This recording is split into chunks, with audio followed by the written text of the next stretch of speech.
بسم اللہ الرحمن الرحیم۔ مزید اچھی ویڈیوز کے لیے چینل کو سبسکرائب کر دیں۔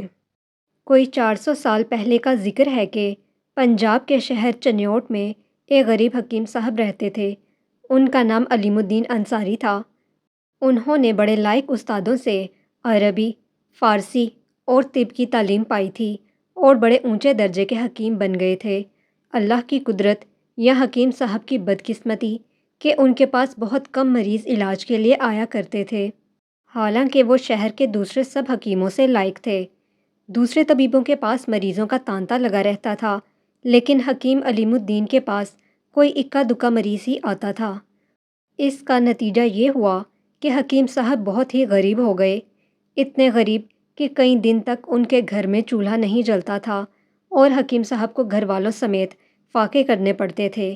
حکیم صاحب تو صبر کر لیتے تھے، لیکن ان کی بیوی کو بہت غصہ آتا تھا اور وہ ان کو ہر وقت جلی کٹی سناتی رہتی تھیں۔ ایک دن حکیم صاحب شام کو گھر آئے تو بیوی نے ان کو اتنے طعنے دیے اور اتنا برا بھلا کہا کہ وہ روتے ہوئے دیر تک رو رو کر اللہ تعالیٰ سے دعائیں کرتے رہے کہ اے اللہ، مجھ پر رحم کر، میری تقدیر بدل دے اور مجھے اتنا رزق عطا کر کہ میں غریبوں اور محتاجوں کی مدد بھی کر سکوں۔ جب ان کے دل کا بوجھ ہلکا ہو گیا تو سجدے سے سر اٹھایا۔ اس وقت انہوں نے یوں محسوس کیا کہ اللہ تعالیٰ نے ان کی دعا قبول فرما لی ہے۔ مغرب اور عشاء کی نمازیں پڑھنے کے بعد وہ گھر آئے اور چپکے سے اپنے بستر پر لیٹ گئے۔ تھوڑی ہی دیر گزری تھی کہ حکیم صاحب کے گھر کا دروازہ کسی نے کھٹکھٹایا۔ حکیم صاحب چراغ لے کر باہر نکلے تو دیکھا کہ محلے کا چوکیدار باہر کھڑا ہے اور اس کے ساتھ 2 آدمی ہیں جو پردیسی معلوم ہوتے ہیں۔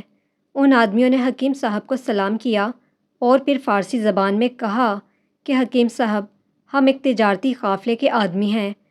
ہمارا قافلہ کابل سے آگرہ جا رہا ہے۔ ہمارے قافلے نے آپ کے شہر کے قریب رات بھر کے لیے پڑاؤ ڈالا ہے۔ ہمارے قافلے کے سردار ملک مظفر خان کے پیٹ میں سخت درد ہو رہا ہے۔ اس درد نے ان کے ہوش و حواس گم کر رکھے ہیں۔ آپ ہمارے ساتھ چل کر ان کو دیکھ لیں اور کوئی ایسی دوا دیں جس سے ان کو جلد از جلد آرام آ جائے۔ حکیم صاحب نے ان سے مریض کے بارے میں کچھ اور باتیں پوچھیں جس سے ان کو اندازہ ہو گیا کہ درد کا کیا سبب ہے۔ انہوں نے کچھ دوائیں لیں اور ان آدمیوں کے ساتھ قافلے میں پہنچ گئے۔ ان کا اندازہ یہ تھا کہ مریض خولنج کے درد میں مبتلا ہے۔ اب جو مریض کو دیکھا تو ان کا اندازہ درست نکلا۔ مریض کو اس مرض کی دوائیں کھلائیں اور درد کے مقام پر کپڑا گرم کر کے ٹکور کی۔ اللہ تعالیٰ نے فضل کیا کہ مریض کا درد دیکھتے ہی دیکھتے دور ہو گیا اور وہ حشاش بشاش ہو گیا۔ حکیم صاحب ملک مظفر خان سے رخصت ہو کر گھر جانے لگے تو اس نے ان کو 10 دینار دیے۔ دینار سونے کا سکہ ہوتا تھا جس کی قیمت آج کل کے زمانے میں کئی ہزار روپے بنتی ہے۔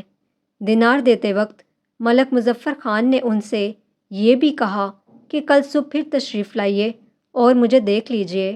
حکیم صاحب بہت اچھا کہہ کر گھر آئے اور 10 دینار بیوی کے ہاتھ پر رکھ دیے اور سارا قصہ اس کو سنایا۔ بیوی نے 10 دینار کبھی خواب میں بھی نہیں دیکھے تھے، یہ پا کر خوش ہو گئی اور بار بار اللہ کا شکر ادا کرنے لگی۔ دوسری صبح کو حکیم صاحب ملک مظفر خان کے پاس گئے تو اسے بالکل ٹھیک اور خوش و خرم پایا۔ اس نے حکیم صاحب سے کہا کہ ہمارا قافلہ کچھ دیر بعد یہاں سے آگرہ کی طرف روانہ ہونے والا ہے۔ میں چاہتا ہوں کہ آپ بھی ہمارے ساتھ چلیں۔ آپ کو راستے کا سارا خرچ میں دوں گا اور آگرہ پہنچ کر آپ کے مطب کا انتظام بھی کر دوں گا، اور کبھی موقع مل گیا تو آپ کو جہانگیر بادشاہ کی ملازمت بھی دلا دوں گا۔ مطب وہ مکان ہوتا ہے جہاں بیٹھ کر طبیب مریضوں کو دیکھتا اور ان کا علاج کرتا ہے۔ حکیم صاحب نے ملک مظفر خان کا شکریہ ادا کیا اور کہا کہ میں آپ کے ساتھ جانے کے لیے تیار ہوں، بس اتنی اجازت دیجیے کہ گھر والوں کو اطلاع دے آؤں۔ ملک مظفر خان نے کہا ٹھیک ہے، آپ یہ 20 دینار لیں اور اپنے بیوی بچوں کو دے کر میرے پاس واپس آ جائیں۔ حکیم صاحب نے گھر جا کر بیوی کو 20 دینار دیے اور اسے یہ بتا کر کہ میں قافلے کے ساتھ قسمت آزمانے کے لیے آگرہ جا رہا ہوں، واپس ملک مظفر خان کے پاس آ گئے اور قافلے میں شامل ہو گئے۔ چنیوٹ سے آگرے تک کے سفر میں قافلے کا کوئی آدمی بیمار ہو جاتا تو حکیم صاحب ہی اس کا علاج کرتے۔ وہ تندرست ہو جاتا تو خوش ہو کر حکیم صاحب کو کچھ نہ کچھ انعام ضرور دیتا۔ آگرہ پہنچ کر حکیم صاحب کے پاس اتنی رقم جمع ہو گئی کہ وہاں انہوں نے اپنا مطب قائم کر لیا۔ تھوڑے ہی دنوں میں وہ ایک لائق اور قابل حکیم کی حیثیت سے مشہور ہو گئے اور دھڑا دھڑ مریض ان کے پاس آنے لگے۔ اس زمانے میں ملکہ نور جہاں ٹانگ کے شدید درد میں مبتلا ہو گئی۔ اس درد کو لنگڑی کا درد اور اس موذی بیماری کو عرق النساء کہتے ہیں۔ اس مرض کی وجہ سے ملکہ کو سخت تکلیف تھی۔ شاہی دربار کے طبیبوں نے ملکہ کے علاج میں کوئی کسر نہ چھوڑی، لیکن اس کو کچھ فائدہ نہ ہوا۔ ملک مظفر خان نے جہانگیر بادشاہ سے حکیم علیم الدین انصاری کا ذکر کیا اور مشورہ دیا کہ ان سے ملکہ کا علاج کرایا جائے۔ بادشاہ نے فوراً حکیم صاحب کو شاہی محل میں بلایا اور انہیں ملکہ کا علاج کرنے کے لیے کہا۔ حکیم صاحب نے ملکہ کی نبض دیکھی، کچھ اور باتیں اس سے پوچھیں اور پھر یہ رائے دی کہ ملکہ کے جسم سے کچھ خون نکالنا پڑے گا، اسی طرح ان کا درد دور ہوگا۔ علاج کے اس طریقے کو فصد کھولنا کہتے ہیں۔ اس میں جسم کی ایک رگ سے نشتر کے ذریعے خون نکالتے ہیں۔ حکیم صاحب نے یہ کام ایسے طریقے سے کیا کہ ملکہ کو کچھ تکلیف نہ ہوئی اور اس کی بیماری بہت جلد دور ہو گئی۔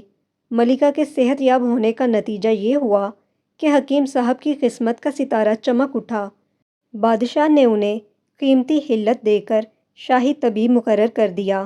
ادھر ملکہ نے حکیم صاحب کو 1,00,000 روپے کا خلعت عطا کیا۔ خلعت اس پوشاک کو کہتے ہیں جو بادشاہ یا اس کے امیروں کی طرف سے کسی شخص کی خدمت کے صلے میں اس کی عزت بڑھانے کے لیے دی جاتی ہے۔ خلعت کے علاوہ ملکہ نے حکیم صاحب کو 7,00,000 روپے نقد عطا کیے اور اپنا زیور بھی اتار کر حکیم صاحب کو دے دیا۔ اس کو دیکھ کر ملکہ کی کنیزوں نے بھی اپنے زیور اتار کر ملکہ پر نچھاور کر دیے۔ ملکہ نے یہ تمام زیورات بھی حکیم صاحب کو بخش دیے۔ سارے انعام و اکرام کو جمع کر کے قیمت لگائی گئی تو 22,00,000 روپے ہوئے۔ حکیم صاحب نے منت مانی تھی کہ میرے ہاتھ میں کبھی دولت آئی تو جہاں تک ہو سکا اس کو لوگوں کی بھلائی کے کاموں میں خرچ کروں گا۔